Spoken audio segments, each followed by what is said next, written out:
네, 매일 정치권에서 쏟아지는 수많은 뉴스의 이면들을 분석하고 전망해 보겠습니다. 정치본색 심층토론 서용주 더불어민주당 상근부대변인 신인규 민심동행 창당준비위원장과 함께하겠습니다. 안녕하십니까? 네, 안녕하세요. 예, 반갑습니다. 오랜만에 신인규 변호사님 보는데 아직도 창당준비위원장이네. 상당을 단단하게 하는 거지. 단단하게. 그렇죠. 개혁신당 봐요. 단단하게 못하니까 지금 뭐. 아, 지금 그런 건가? 그럼 저렇게 됐잖아. 거푸집보다는 벽돌집을 그렇죠. 벽돌집을 짓기 위해서. 소가집보다는 훨씬 더 단단한 집을 짓고 있고 벽돌을 지금 굽는 과정입니다. 굽는데 오래 걸리고 있어요. 예. 빨간 벽돌로. 근데 이제 언론에서 왜 아직까지 창준위원장이냐고 많이들 궁금해하셔가지고 뭐 하여튼 앞으로 지켜보시면 제가 더 좋은 결과로 그럴 것 같아요. 부탁드리도록 예. 하겠습니다.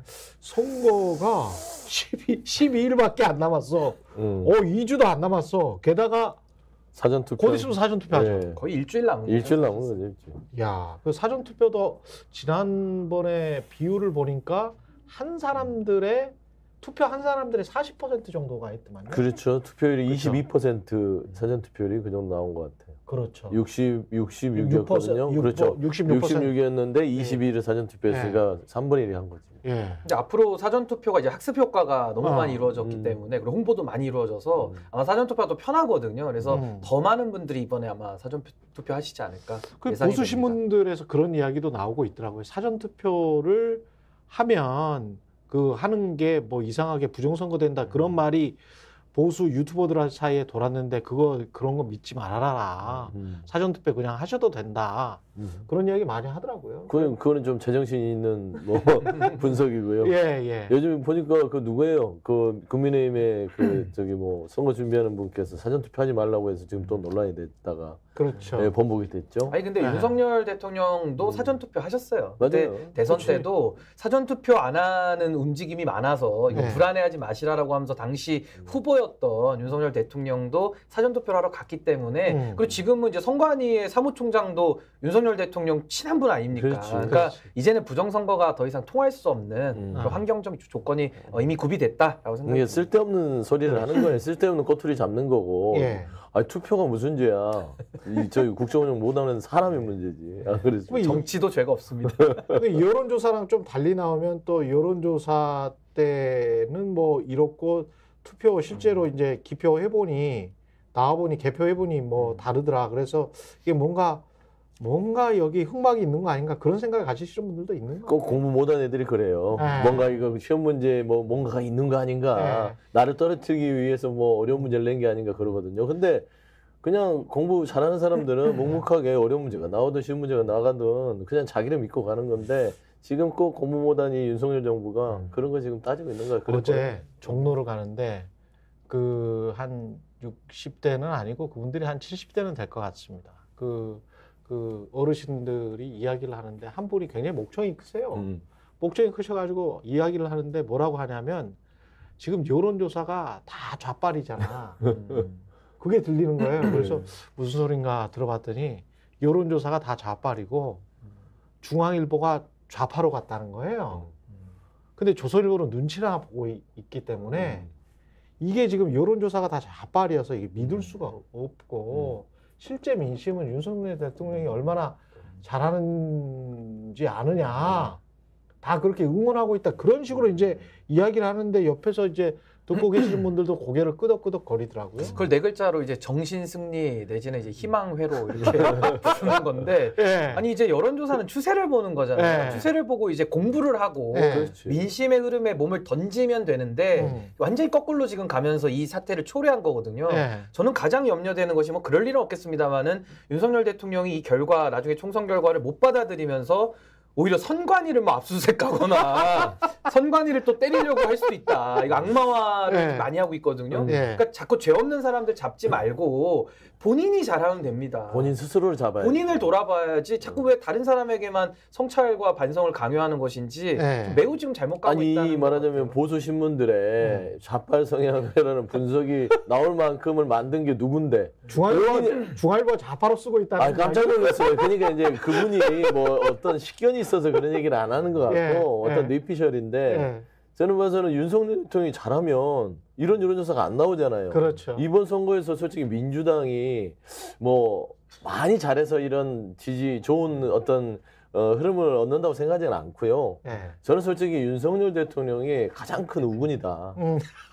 본인이 그냥 막 네. 도와줘요. 가만히 있어도 막 이종섭 호주대사 했다가 런종섭, 텅종섭 했다가 막 황상무도 했다. 황상무 했다가 대파 들고 흔들고 대파 들고 흔들고. 그러죠. 의사 정원 네. 그거 가지고 고집 피우다가 물러날 듯 했다가 안 지금 물러날 듯 시기도 했다가 다 놓쳤어요. 그러니까 국민들 네. 보면 짜증이 나는 거예요. 하려면 하고 제대로 하고 말란 말아야 되는데 의사 정원 문제도 뭔가 고민이 될 것 같으면 빨리 해결해야 되는데 한동훈은 막 이렇게 쇼하는 것처럼 뭐 정원 조정합시다 하면 또 윤석열 대통령실에서는 못 받고 안 된다 하다가 또 합시다 하면 또 유연하게 또 할 것처럼 하고 그러니까 국민들이 보기에는 지금 우라통 터져 죽겠는데 뭐 하는 거야 이런 거거든. 그리고 시내버스 같은 경우도 이게 준공영제 하에서는 사실은 정부가 개입할 여지가 많거든. 그렇죠. 그러면 그거는 파업을 못하게 충분히 사전에 막았어야지. 그리고 막을 수 있어. 바로 총선 기간인데. 입이나 맞고 말이야. 예. 그런 근데 거는 못 맞고. 이게 못 막으니까 이런 게 이제 사람들이 정치력이나 실력이 없구나. 없어요. 그렇게 느끼는 거야. 그런 점에서 상당히 실망을 많이 준 것 같아요. 그리고 지금 이제 여론조사 하나씩 이제 봐보죠. 여론조사 같은 경우도 정부 견제론이 지금 지난번 MBC 여론조사보다 훨씬 더 많이 나왔네요. 정부 경제, 정부를 견제해서 야당 후보가 당선돼야 된다. 56%, 여당 후보가 당선돼야 된다. 38%, 56대 38. 지역에 따라서 어쩔지 모르겠습니다만 서울도 지금 상당히 차이가 그렇죠. 다시 나버린다고 하니까. 네네네. 예. 그러니까 저는 이 수치를 보고 물론 네. 이제 정확하지는 않지만 지난해 있었던 강서구 재보궐선거 재보궐선거. 딱 그 수치예요. 거의 비슷합니다. 그러네. 17.7% 차이가 났거든요. 그러네. 딱 18%네. 그렇죠. 그러니까 거의 17.7, 18%예요. 예. 그러니까 제가 그 10월 10일이 끝나고 나서 12월 달에 얘기했던 게 국민의힘이 이런 식으로 어떤 국민 눈높이에 흡수하지 못하고 본인 스스로 반성하지 않으면 정확하게 10월 11일 강서구 재보궐선거가 이번 총선에서 재현될 것이다. 예. 기회는 있다. 정신 차려라라고 제가 얘기했었거든요.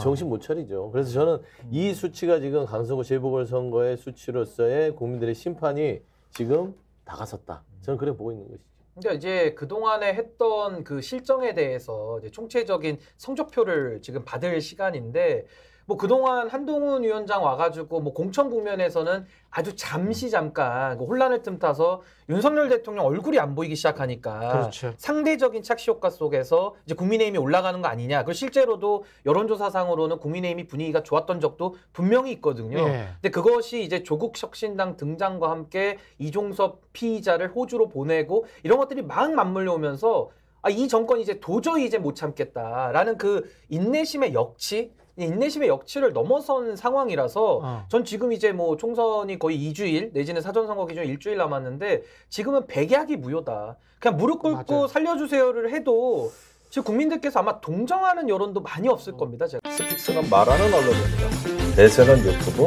그중에서 스픽스. 좋아요, 댓글, 구독, 알림 설정. 여러분이 저희를 사랑해 주시고 우리가 여러분을 사랑하는 4가지 방법입니다.